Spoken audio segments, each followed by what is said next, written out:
नर्मदा नदी कहाँ से निकलती है और कहाँ तक जाती है। कैसे हो दोस्तों, मैं राम सागर निषाद। आज मैं एक रहस्यमय नदी के बारे में बताऊंगा जो उल्टा दिशा में बहती है। तो देर न करते हुए चलो शुरू करते हैं। नर्मदा नदी मध्य प्रदेश के अनूपपुर जिले के अमरकंटक पठार में उत्पन्न होती है।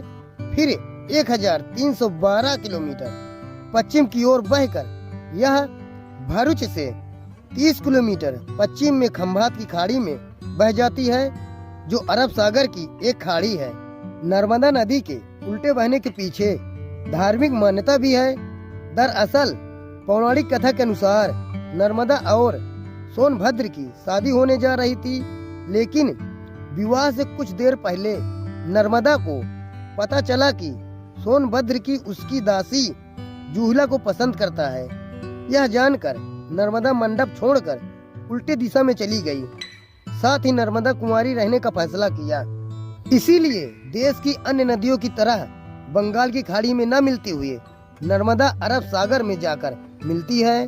वैज्ञानिकों को माने तो नर्मदा नदी के उल्टा बहने का मुख्य कारण लिफ्ट वैली है, जिसका मतलब है कि नदी की ढलान विपरीत दिशा में है। जिस तरफ नदी की ढलान होती है उसी दिशा में नदी का प्रवाह होता है। इसी कारण नर्मदा नदी उल्टी बहती है।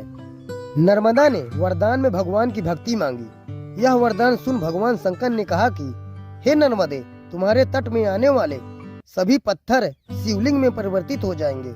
जिस प्रकार गंगा में स्नान कर पुण्य की प्राप्ति होती है, उसी प्रकार नर्मदा नदी और इससे निकलने वाले पत्थर के दर्शन मात्र से व्यक्ति के सभी पापों का नाश होगा। नर्मदा नदी के धरती पर आगमन को लेकर कई कथाएं और मान्यता प्रचलित है। एक प्रचलित मान्यता के अनुसार नर्मदा शिव की पुत्री हैं, जिन्हें अविनाशी होने का वरदान के साथ स्वयं भगवान शिव ने धरती पर भेजा था। एक अन्य मान्यता के अनुसार अमरकंटक की पहाड़ी पर ध्यान में लीन भगवान शंकर के पसीने की बूंदों से नर्मदा का जन्म हुआ। दोस्तों, वीडियो पसंद आए तो लाइक और सब्सक्राइब जरूर कीजिए।